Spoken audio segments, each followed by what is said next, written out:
Olá pessoal, tudo bem? Vamos aqui modificar o cenário. Opa, voltamos. Eu espero que você esteja bem. Se você é novo nesse canal, se inscreva no canal, toque o sininho de notificação, deixe seu like e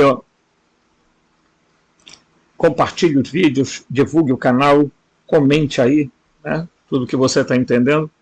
E se você quiser ajudar financeiramente o canal, olha aí, está na hora de fazer o gesto de bondade, né? Vamos lá. Você anota aí, robson.rmt@gmail.com, robson.rmt@gmail.com, ok? E aí você vai estar ajudando a gente a melhorar o canal, a estruturas, etc e tal, né? A gente já comprou o quadro, mas aí ele ainda não está bem posicionado onde a gente tem que ter. A gente tem que ter uma câmera melhor, que tenha um ângulo maior, né? Para a gente aproveitar o máximo do quadro. Então é isso, tá? Nós estamos fazendo aí vídeos de introdução à gnose, por quê? Porque nós percebemos que algumas pessoas dizem, não, mas a tua maneira de ver a gnose é diferente. Não, bem, em primeiro lugar, se você perceber, eu desde os primeiros vídeos, né, sobre, já com esse nome no canal, eu venho dizendo que eu sou exognóstico. O que é isso, Robson? Por favor, dá para explicar. Então, explicarei-os. Né? É a gnose estudada a partir de uma visão de existência de vidas não humanas. Ponto. Tá? Isso é óbvio, até porque os gnósticos já tinham essa visão, só não usavam esse nome, né? Naquela época lá era difícil usar alien, extraterrestre ou qualquer coisa parecida, né? E muita coisa, mesmo na época da Bíblia, era vista como um milagre, coisas que eram tecnologia, eles achavam que era milagre, que era qualquer coisa parecida. Tá? Por isso que eles adoram espiritualizar as coisas, que é para aí ninguém vê nada, né? É um véu sendo colocado, tá certo? E você vai entender por que os gnósticos são tão perseguidos. Por que os gnósticos sofrem tanto essa perseguição? Porque a gnose é um perigo para as pessoas, tá? Para essa sociedade, para essa montagem que tem aí, né? Não é à toa que o apóstolo Paulo, né? Eu vou pegar aqui uma Bíblia. Eu gosto de usar de vez em quando, né? Porque o pessoal acha assim, o Robson tem preconceito com a Bíblia, fala da Bíblia, mas usa a Bíblia. Não, mas eu uso ela não como um livro sagrado, eu uso ela como um livro literário, de história. Tá? Então, em Romanos, capítulo 12, ele diz, e não se assemelhe a este Olam, mas se transformem pela renovação das suas mentes e distingam qual é a boa, agradável e perfeita vontade de Elohim. Ok? Não se assemelhe a este Olam ou a este Aeon, tá? Porque o termo pode designar as duas coisas, tá? Pode designar Olam ou Eon, tá? Que seria também uma definição em grego. Eu vou pegar essa outra Bíblia, tá? E aí eu vou ver aqui um negócio, né? Romanos 12. Romanos 12. 12. Né? Então vamos ver aqui Romanos 12, se tem por aqui, Romanos 12, cadê? Está aqui, livro de Romanos 12, né? Rogo, pois, irmãos, aí diz, não vos conformeis a este mundo, Olam, tá? Mas transformável pela renovação do vosso binar, entendimento, para que experimenteis qual seja a boa, agradável e perfeita vontade de Elohim. Então, o que o apóstolo está dizendo aqui é: não se conforme com este mundo, com esse sistema. Não vos conformeis a este sistema, né? Então eu vou aqui pegar aqui a Bíblia, né? Essa Bíblia aqui, vamos ver o que eles dizem aqui, em Romanos 12. Também lá fala assim, em outras palavras, não se deixem conformar aos padrões do Olam Hazer, ao mundo presente. Tá?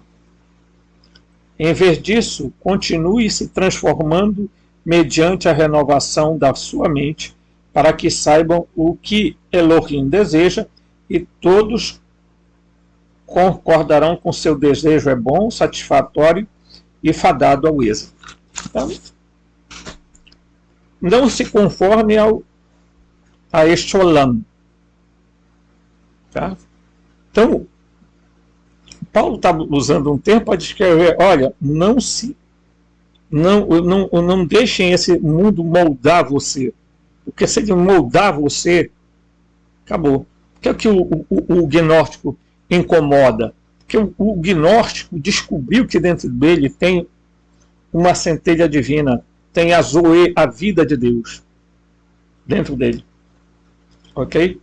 Que ele tem um organismo espiritual provindo do seu espírito, que dentro desse organismo espiritual ele tem dons e faculdades, tá? Metafísicas estupendas, que as pessoas, quando descobrem, meus amigos, não querem viver nessa miséria.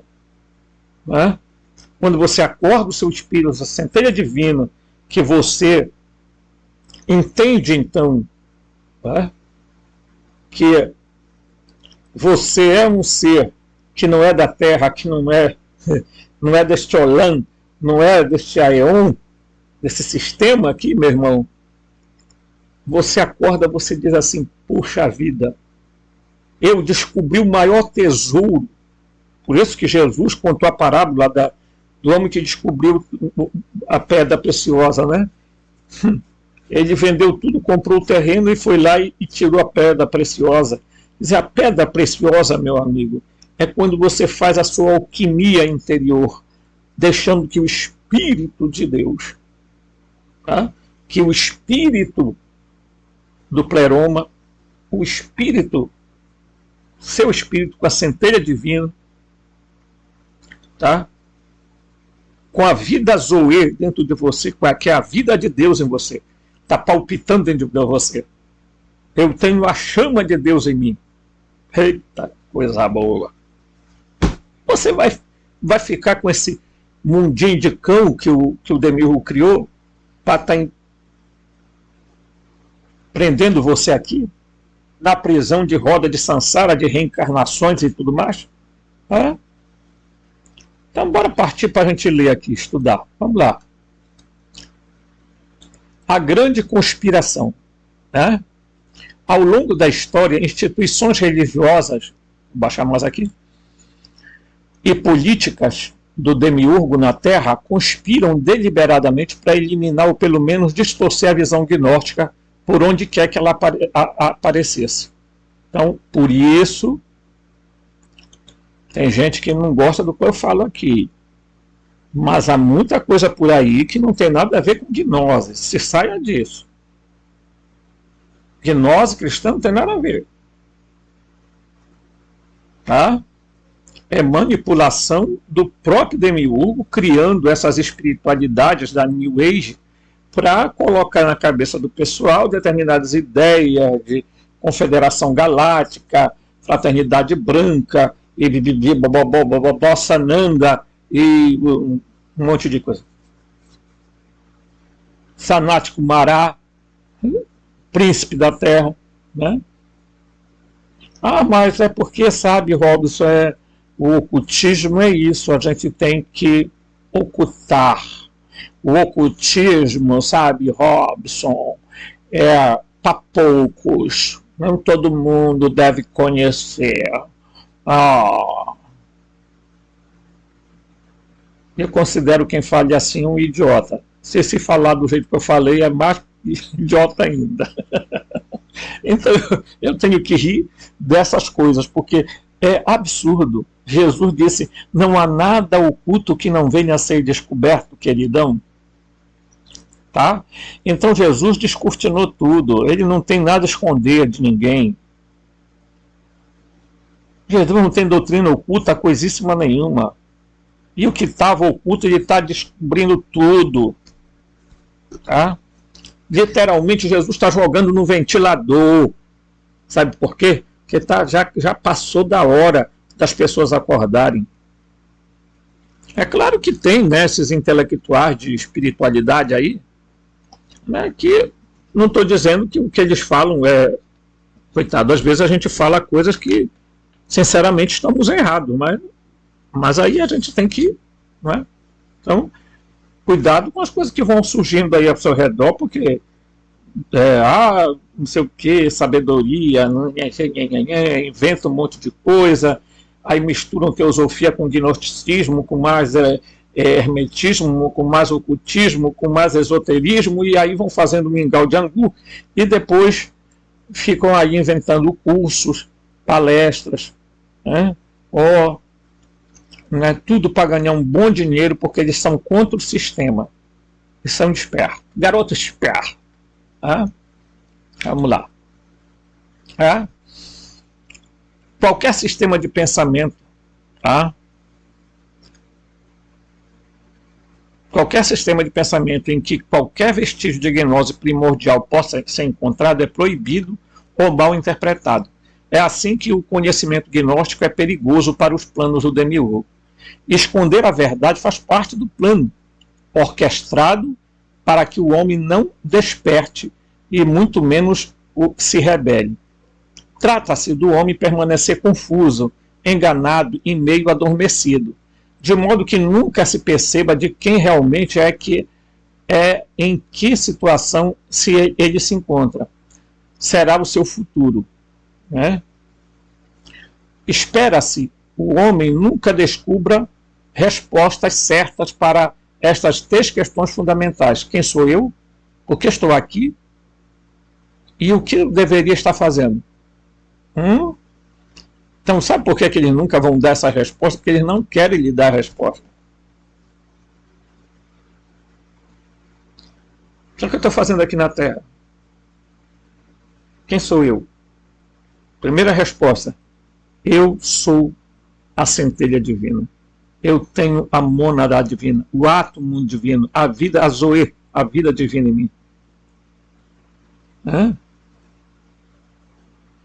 Eu juro que é melhor não ser o normal, se eu posso gritar que Deus sou eu.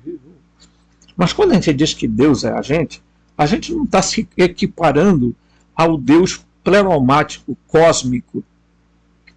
Nós estamos nos declarando que nós temos a natureza dele em nós, que acidentalmente foi transmitida a nós porque, por esperteza, seja de Enki ou de Sofia, né? Que pode ser confundidos, e que foram lá, através da serpente, e disseram: come da árvore do conhecimento. E a Eva disse: não, ele falou para nós que se a gente comer dessa árvore do conhecimento, dat em hebraico, gnose em grego, se a gente comer dela, nós iremos morrer. Aí a serpente: certamente não morrereis morrendo. Assim, literalmente é isso, tá? Certamente não morrereis morrendo. Mas eles sabem, eles quem? A galera, né? Que fez vocês, que se vocês comerem dessa árvore, serão como eles. como deuses, conhecedores do bem e do mal. Então eles têm ciúme de que vocês saibam. Então a serpente chegou toda animada lá. Bora, Eva. Come, querida. Fazendo aquele gênero bem gracioso. Come, querida, ele falou brabo. Come logo, para de graça. Aí a Sofia ficou assim, né? A Sofia não, a Eva,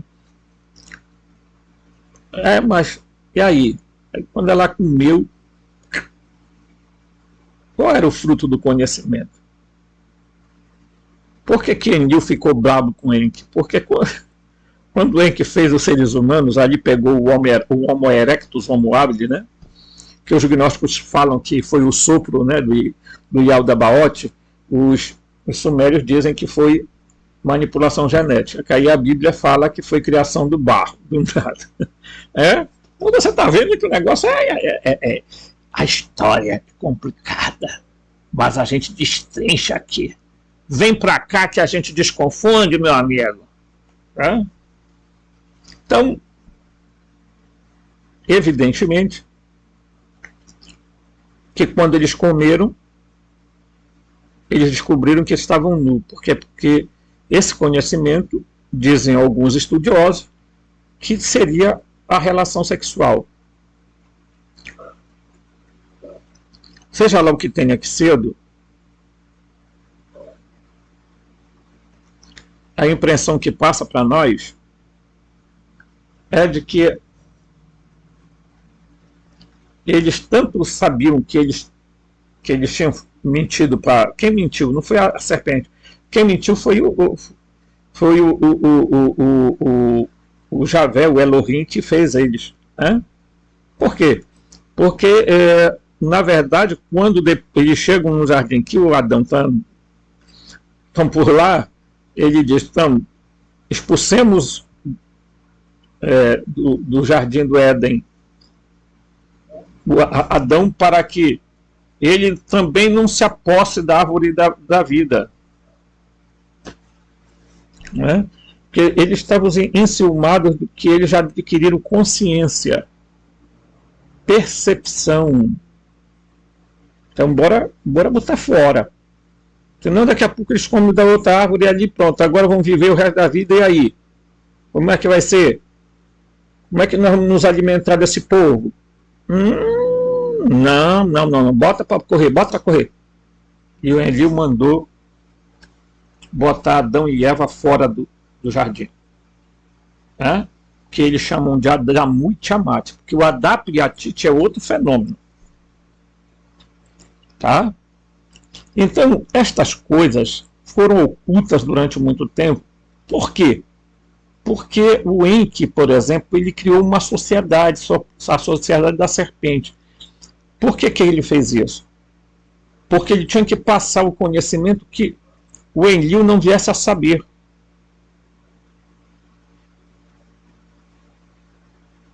Ocultaram a dinastia de Caim. Ocultaram a dinastia de Caim.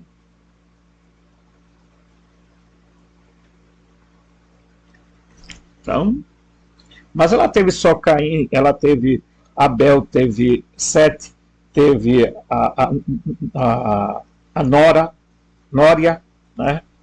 A Nória. O livro de Urântia dá mais uns filhos para ela, da Adonson, tá? Adão e Eva, né? Mas não vamos entrar nesse demérito, meus amigos. Nós vamos nos pautar nisso aqui. Por que permaneceu oculto? A sabedoria oculta. Por quê? Por que resolveram criar tantas sociedades secretas para ocultar o conhecimento das pessoas? Para que pessoas morressem na ignorância e fossem alimentos, tá?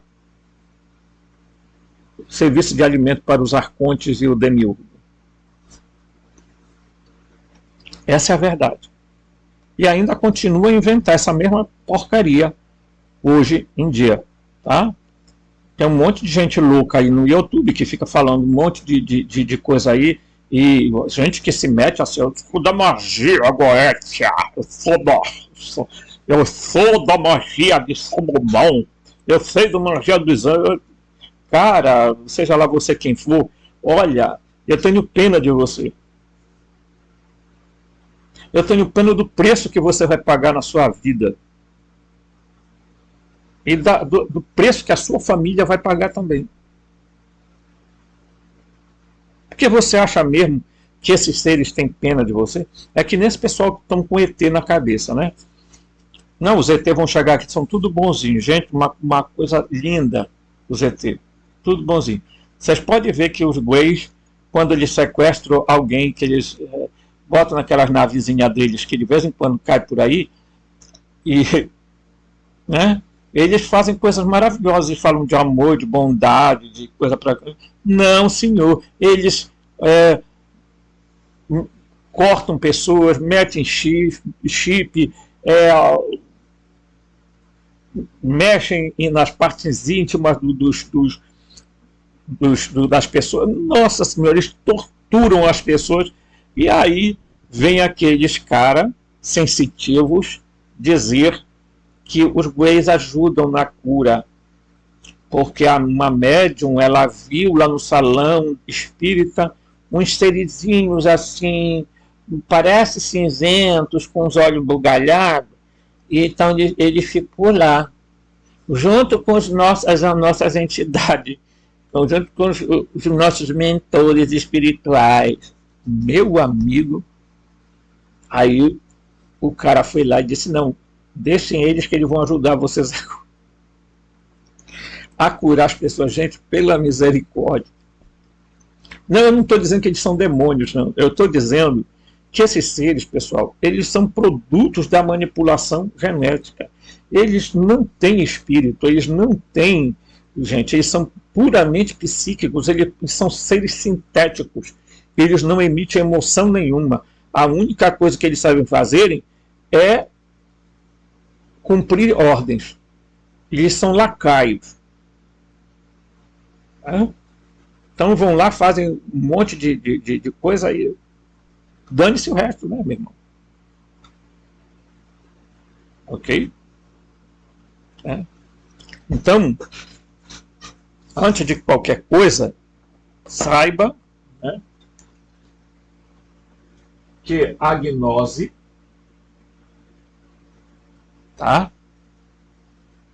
é um conhecimento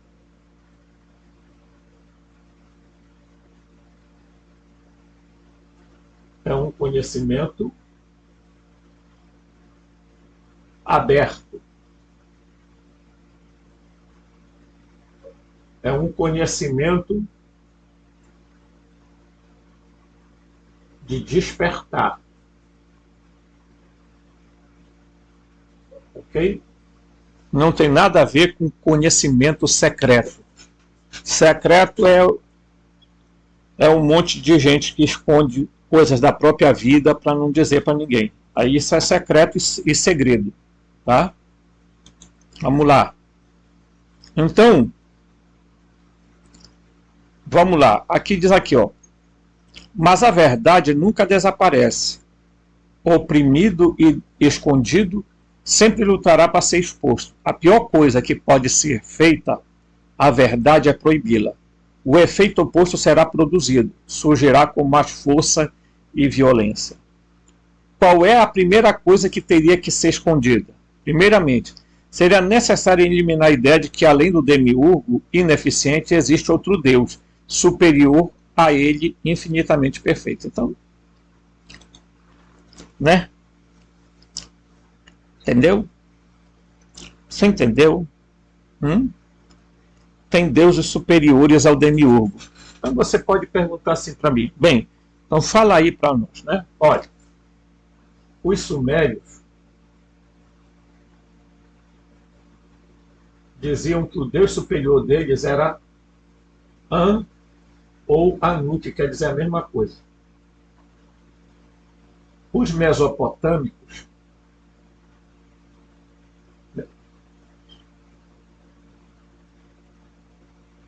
diziam que o Deus era El Elyon. Tá? Os gregos diziam que o Deus superior deles era Urano. Tá? Os hindus dizem que o Deus superior deles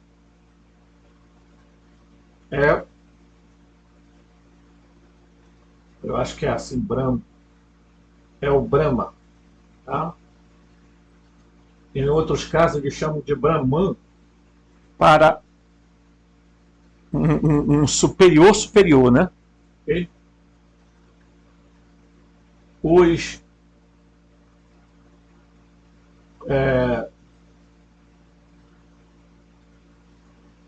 Os gnósticos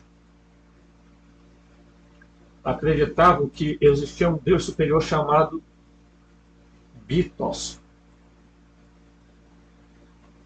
Tá? Que era uma manifestação do Uno. Ok? Então vocês vão ver que todos esses tinham um Deus acima. Certo? Portanto, o que é que o demiurgo queria? Primeiro, esconder que tinha um outro Deus superior a ele. Então, ou que tinha outro qualquer Deus para disputar com ele. Então ele fez miséria. Aí o que é que ele fez? Ele foi, né? Os sumérios, ele foi lá e disse que o nome dele era Enlil. Aí ele veio para a Mesopotâmia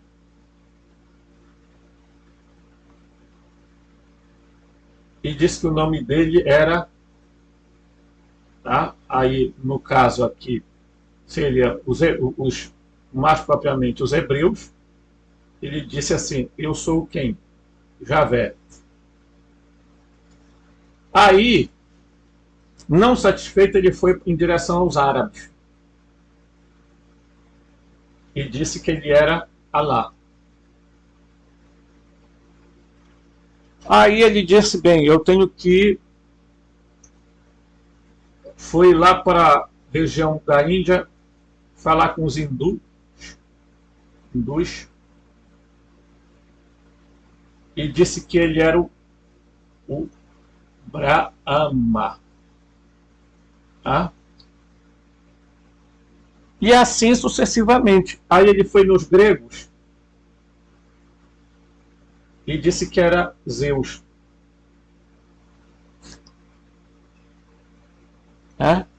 Ou, se alguns preferirem, ele disse que era Cronos. Tá? E a identidade dele vai se misturando e vai se mesclando.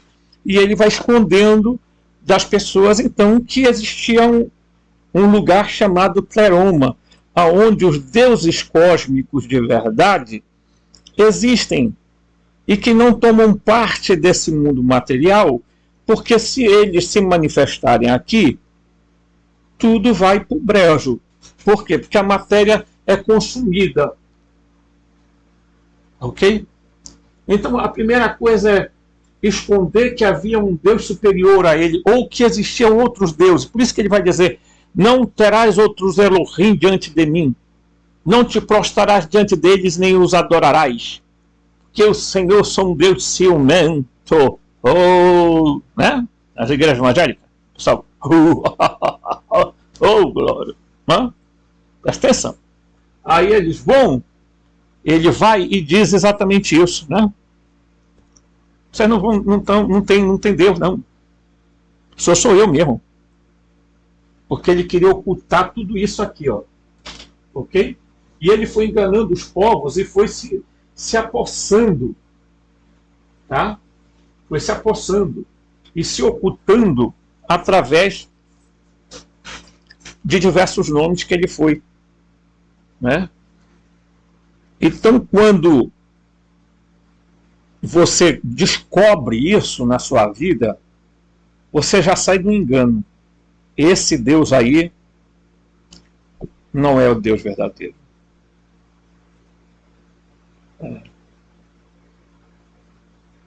Antes que viesse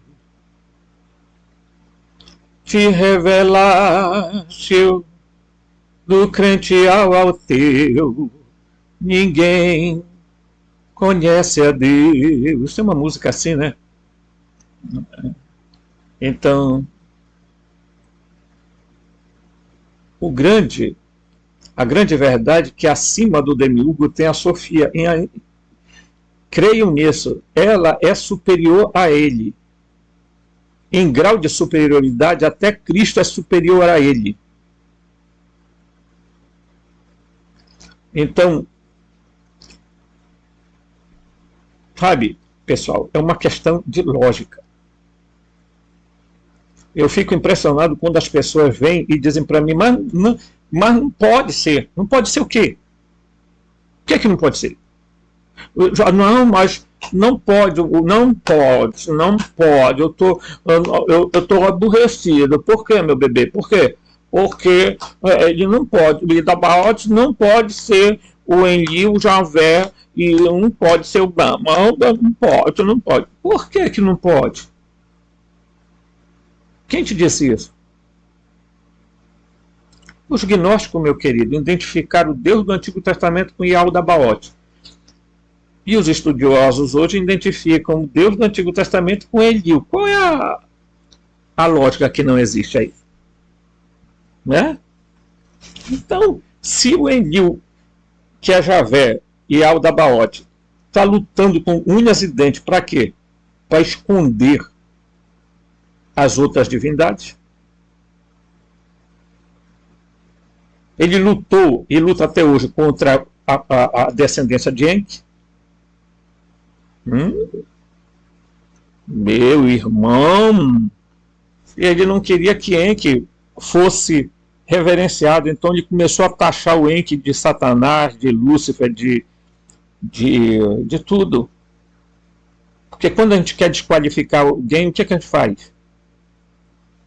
A gente coloca nomes pejorativos. Baal, né?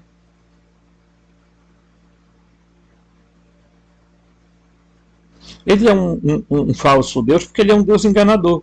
Porque quando ele foi lá perguntar quando Moisés disse que quando eu for lá, que nome eu dou para ele? Diz, eu sou eu e pronto, acabou.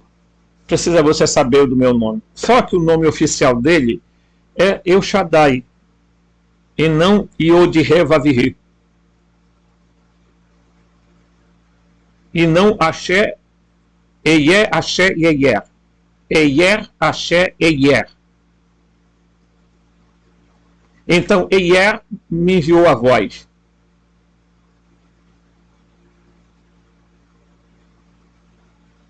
Me enviou a voz. Então ele adorava se disfarçar de outras coisas. Ele foi lá com o pobre do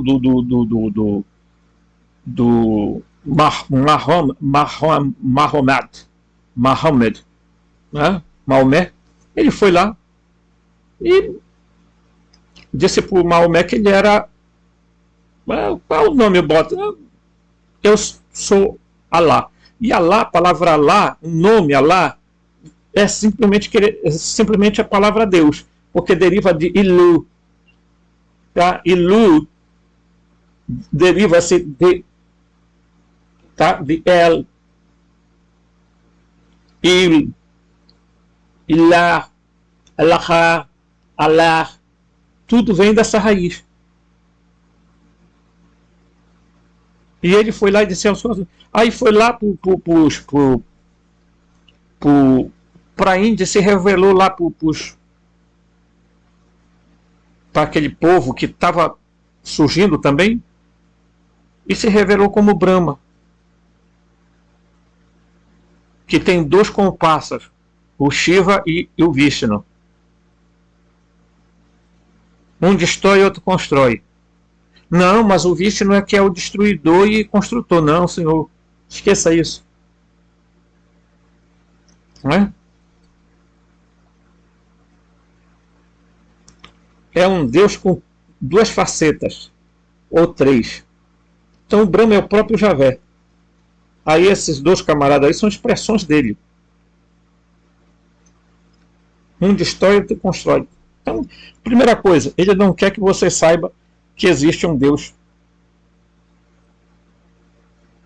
superior a ele, né? Que ele não é nada, né?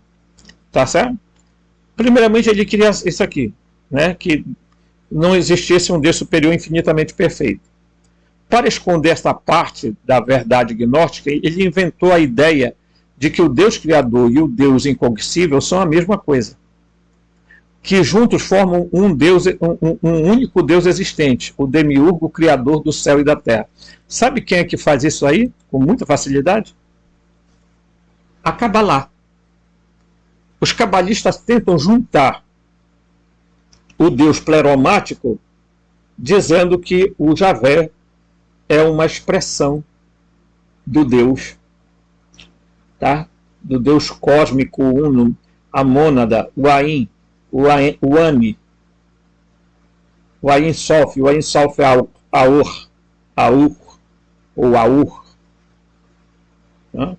Então, essa história, gente, a Cabala tenta fazer isso, ocultar e fazer dele, junto com o pai, né?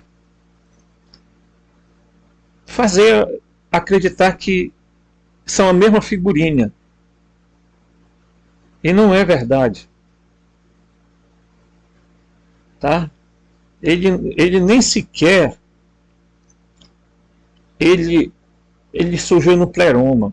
Ele surge de uma deusa chamada Sofia que saiu do pleroma e acabou tendo essa criatura abominável. Tá? E é bom que as pessoas nem consigam encontrar ele, porque se você encontrar ele, você vai temer. Agora, preste atenção. Por que ele insistia tanto em se esconder? Só falava do meio de fumaça, do meio de fogo, do meio de não sei o quê. Será que realmente ele não seria um dragão? Um dragoniano? Por que o monte Sinai pegava fogo, fumaça, e era trovão, e era relâmpago, e era... né? E ele proibiu o povo de se aproximar, e o doido do Moisés subia para lá, e um dia Moisés disse para ele: olha, eu quero ver a tua gavode. Tua gavode. Gabode ou gavode. Tá? Que traduzem na Bíblia tua glória. Eu quero ver a tua gavode. Não é palavrão. Eu quero ver a tua gavode. Me mostra. Aí sabe o que ele disse para Moisés? Ninguém pode ver a minha gavode e ficar vivo.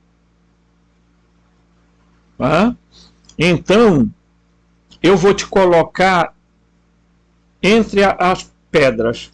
E quando eu passar, tu me verás pela costa, porque nenhum homem pode me ver e ficar vivo. E eu vou colocar as mãos. Quer dizer, que Deus onipotente é esse que não consegue proteger um ser da própria glória dele, da própria gavode? Sabe por que ele não podia? Porque a gavode não era o que a gente pensa. Era uma máquina. Era um equipamento. Era uma nave. Tá? E quando Moisés veio de lá, veio com o rosto chamuscado. Entendeu? Que ele não deu conta de proteger o próprio Moisés. Como é que não é um Deus onipotente esse?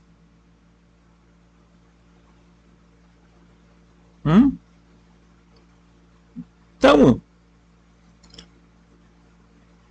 um Deus que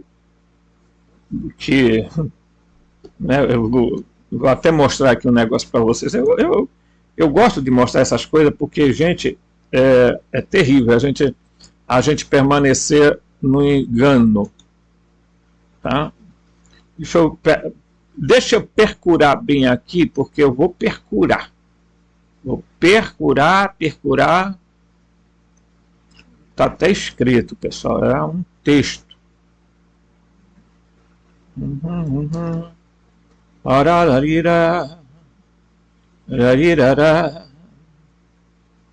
Deixa eu ver se é isso aqui. Olha, esse texto aqui, olha lá.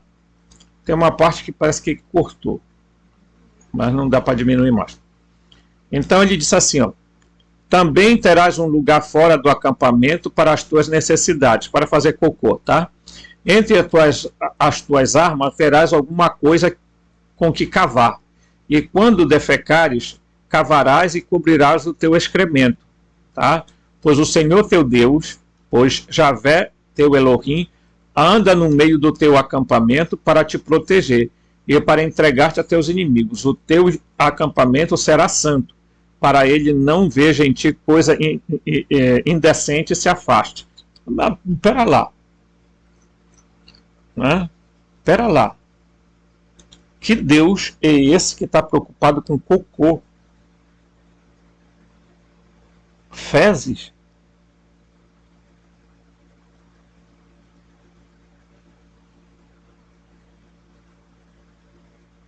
Aí vem aqueles intérpretes da Bíblia, não, é porque era uma questão de saúde enterrar as fezes, porque criava doenças e não tem nada a ver não, queridão. Tem a ver com a ordem de um Deus dizendo, olha, cubram a bosta de vocês, porque eu não quero pisar nessa porcaria e nem sentir o cheiro. Claro que pisar em bosta e cheiro de bosta é ruim mesmo, né? Mas um Deus, até um humano dizer isso seria notável, porque evidentemente, né? A gente até diz para os nossos da casa, por favor, não esqueça de puxar a descarga, porque tem gente que esquece, não é? Então, tudo bem, até aí tudo bem. Agora, um Deus, né? Um Deus, não pode. Então, bora lá.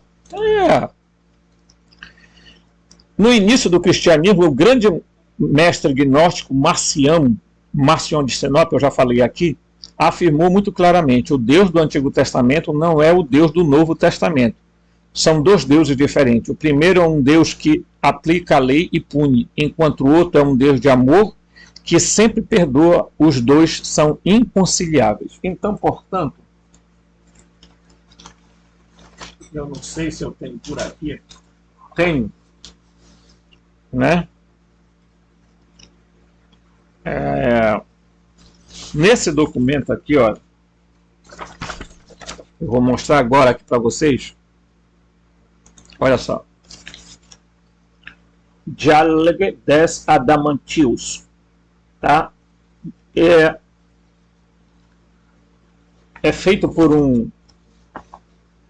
um heresiólogo, tá? E onde ele fala exatamente, né, sobre essa questão dos deuses. Inclusive aqui nesse coisa, eu não sei se eu vou encontrar, mas ele fala, ele vai contestar dizendo: eu declaro que existem 3 princípios. Quem fala? Ele está tendo um diálogo com o outro, tá? Ele diz assim: eu declaro que existem 3 princípios: um Deus, o Pai de Cristo, o bom, o outro, o Criador, e o terceiro, o mal. Tá? Na verdade, o bom Deus não é nem o Criador e nem o mal. Nem o dispensador, nem aqui é o fundador deste mundo. Um alienígena de fato é ele, de toda maldade e toda a criação. Assim mostrarei o que ele segura e controla. Então ele está dizendo aqui, vejam bem, isso aqui é um texto lá do 2º século, 3º século. Um diálogo Adamantius, né? Quer dizer, Nesse diálogo ele diz, olha, eu vou mostrar para vocês que existe três princípios, um Deus criador, um Deus Pai e bom, de Jesus, o Cristo, o Deus criador e o Deus mau. Quem seria o Deus criador? O Yaldabaoth. Quem seria o Deus mau? Seria, dentro dessa interpretação, seria uma espécie de Satanás. Outros acreditam que ele está falando de Sofia. Um é o Deus criador, o outro é o Deus... um é o Deus Pai bom de Jesus, o outro é o Deus criador. Né? Deus criador, então seria a Sofia, e o Deus mau seria o Yaldabaoth. Tá? Mas esse é um diálogo que está tendo. Por quê? Porque no início, pessoal, que era que tentava... O que o cristianismo fez? Juntou a figura do Deus de Jesus com a figura do Deus do Antigo Testamento. Isso é uma artimanha que o Yaldabaoth arrumou. E ele conseguiu fazer isso e enganar muita gente até hoje. Tá? Então, o Marcion disse não. Existe um Deus bondoso, gracioso e um Deus maldoso, impiedoso do Antigo Testamento. Aí vocês sabem o que o crente vai falar? Que é as duas dispensações, porque a dispensação da lei precisava de um Deus mais severo, mas olha, quando é coisa, se não te castigo, te afoga na água, te queima no fogo. Né? Então ele queria assim. Aí o crente diz, agora não, nós estamos na dispensação da graça. Então esse Deus mal passou a ser bom. Vai encher saco de outro, desculpa a expressão, mas pela misericórdia te converte, criatura. Sai dessa. Sai desse corpo que não te pertence, meu irmão. Está preso nessa loucura, nessa demência de um Deus que de repente mudou para bom no Novo Testamento. Você está louco. Vai estudar Marcion de Sinope, por favor. Tá? Não é? Não. Epa.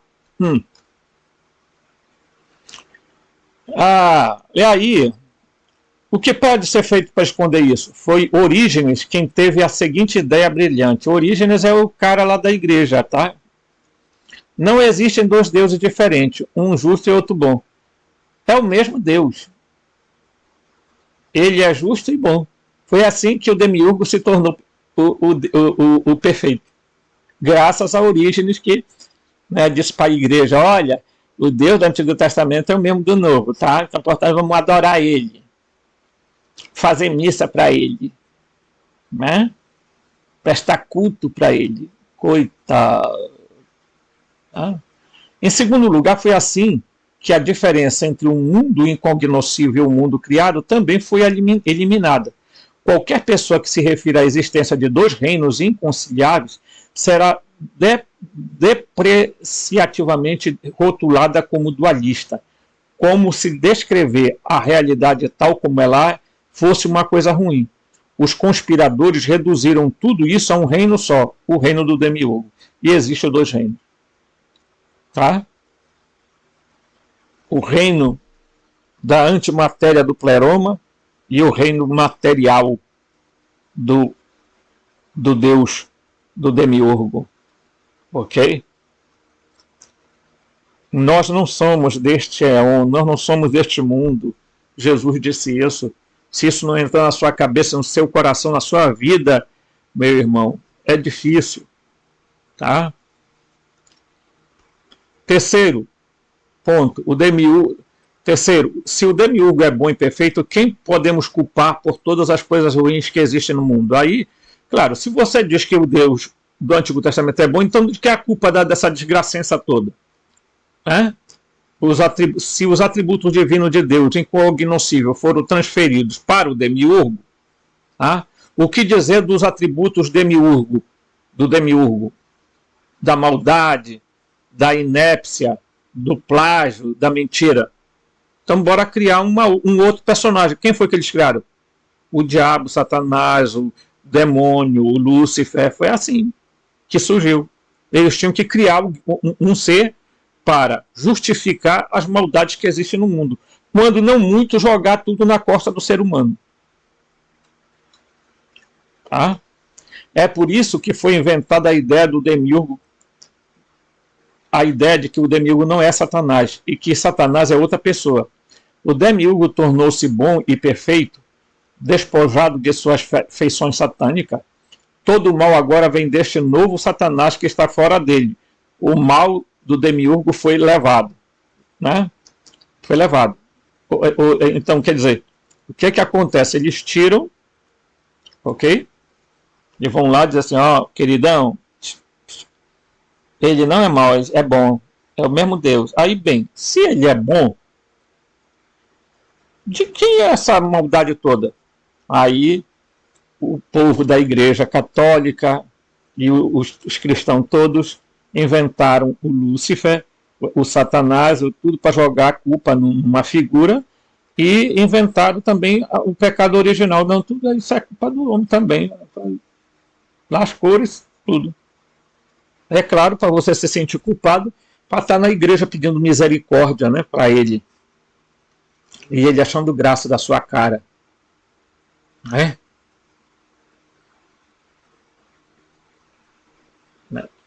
Então esse pessoal todo fica nessa fantasia. E até hoje ele tenta encobrir isso com essas falsas espiritualidades da New Age. Né? Por quê? Porque vão dar outro rótulo para ele. Você sabe como é que ele vai enganar o povo de novo? Quando ele inventar uma nova religião. Que vai começar a surgir, pessoal. E ele vai tentar se restabelecer no reino dele, né? E tentar suplantar definitivamente o comando dele. Tá? E, se possível, eliminar o irmão dele, o Enki, da face da terra, tá? Para que ninguém reconheça outra coisa. Então o demiurgo é o Satanás, não é que tenha um Satanás, não, ele é o Satanás. O demiurgo é o Satanás, é o diabo, é o demônio, é tudo isso aí. Tá? Para agora, esse novo Satanás, que agora que gosta do sangue, do cheiro de carne queimada, dos escravos, das guerras, dos rituais, dos sacrifícios, das conspirações, do genocídio.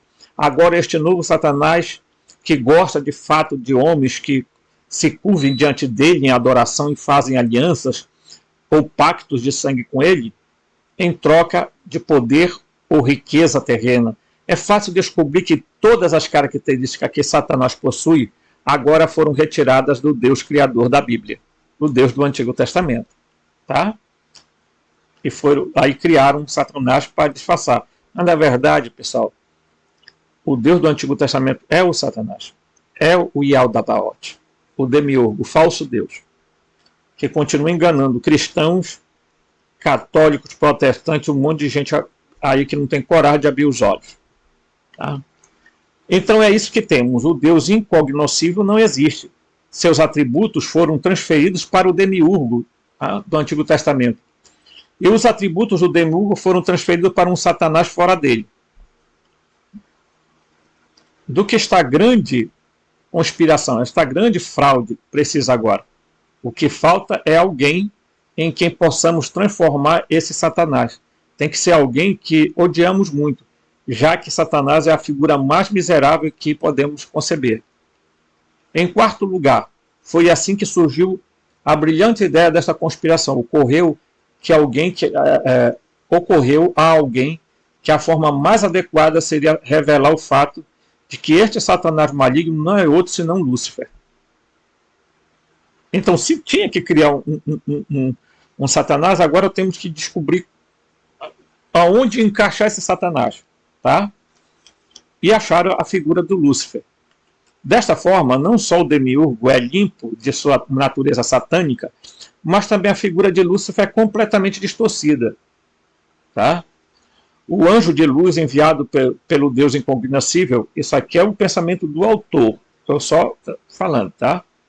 O anjo de luz que foi enviado pelo Deus incognoscível para salvar a humanidade foi transformado em um monstro em função de manter o homem escravizado.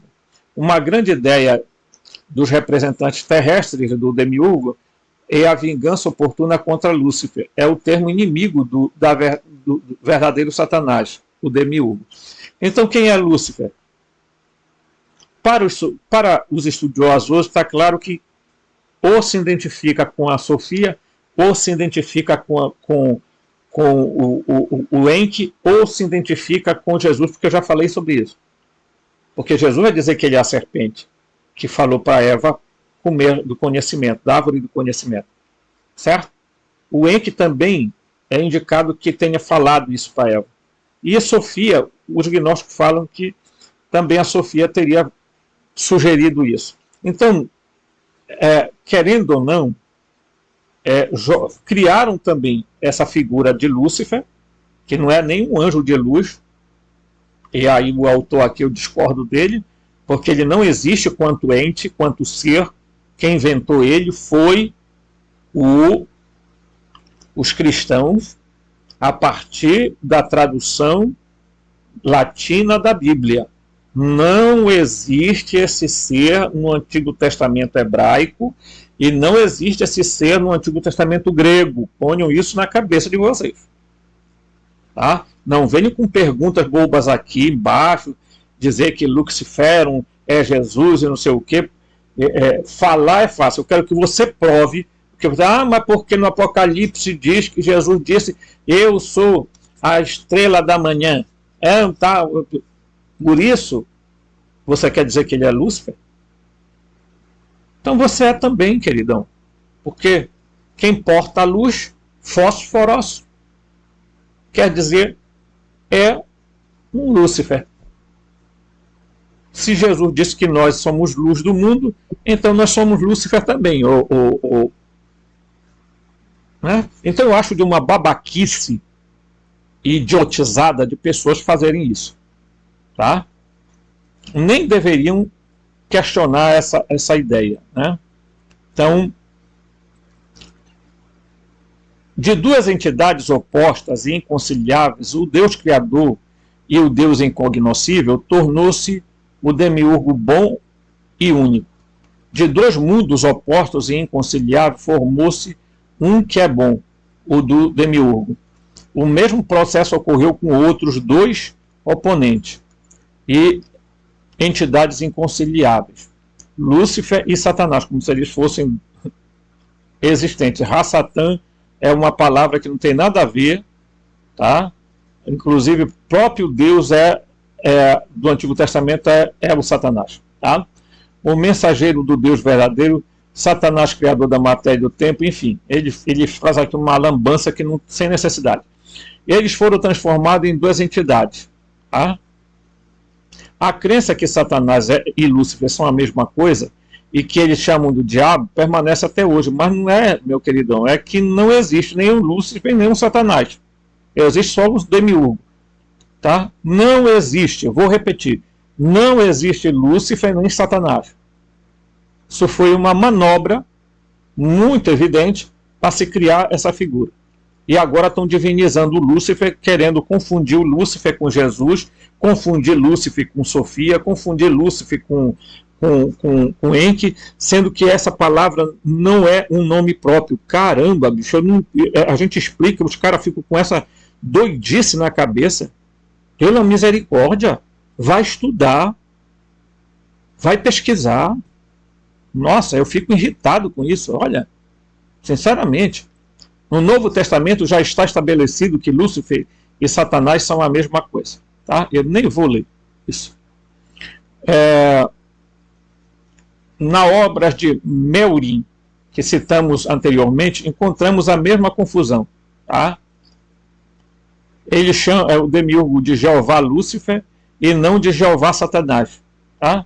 Não, o Jeová é o Lúcifer e Satanás. Como adjetivo, sim. Tá?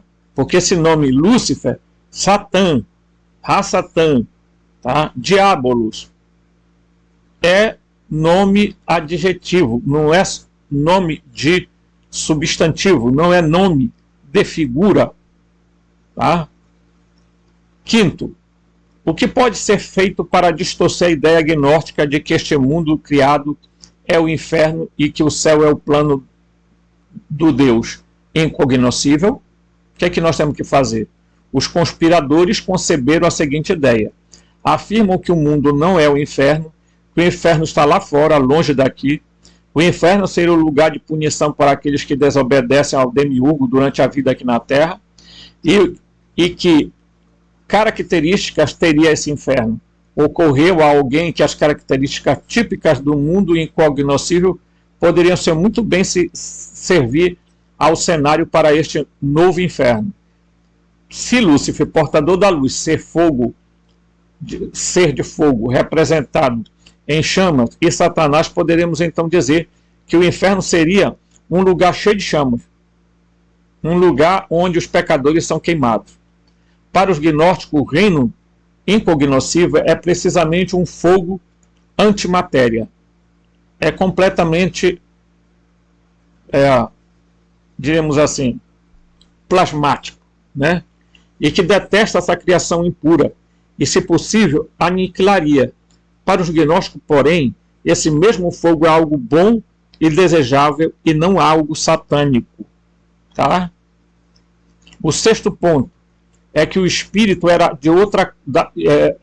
outra das coisas que consideravam importante eliminar, ou pelo menos tornar irreconhecível. Os representantes do demiurgo na Terra não podiam permitir que, depois de toda manipulação, ainda persistisse a crença de que existe algo incriado e divino dentro do homem. O espírito também deve ser eliminado. Então eles começaram a dizer que o homem só tinha corpo e alma. Tá?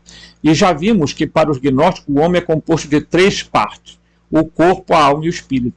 O corpo e a alma foram criados pelo demiurgo, enquanto o espírito foi capturado pelo plano do incriado e eterno e não pertence a esta esfera de criação. A alma e o espírito, as duas entidades invisíveis ao olho humano comum, são completamente opostas e inconciliáveis. A alma foi criada pelo demiurgo, tá? E isso que dá vida ao corpo é o aspecto anímico.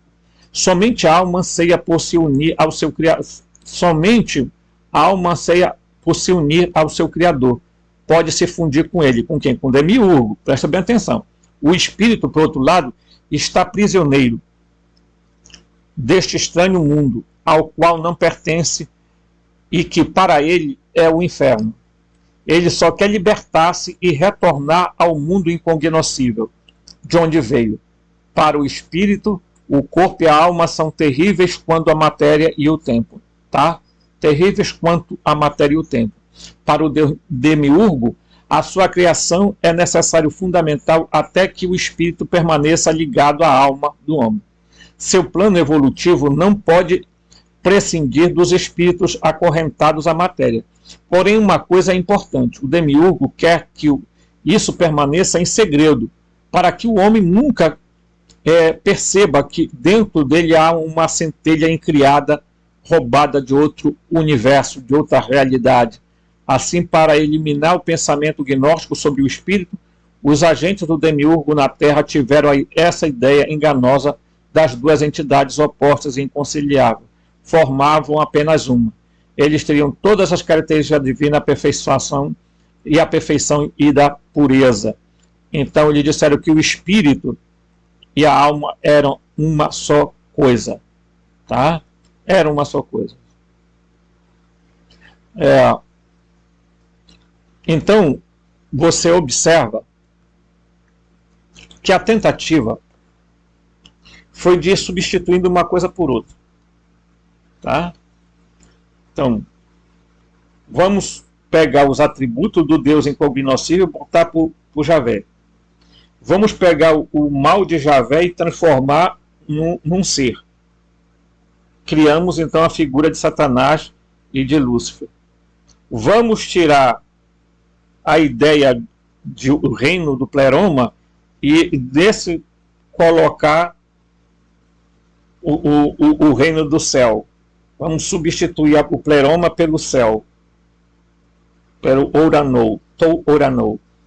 Vamos substituir o espírito pela alma, porque aí a gente diz que a alma e o homem é só composto de duas coisas, corpo e alma, né?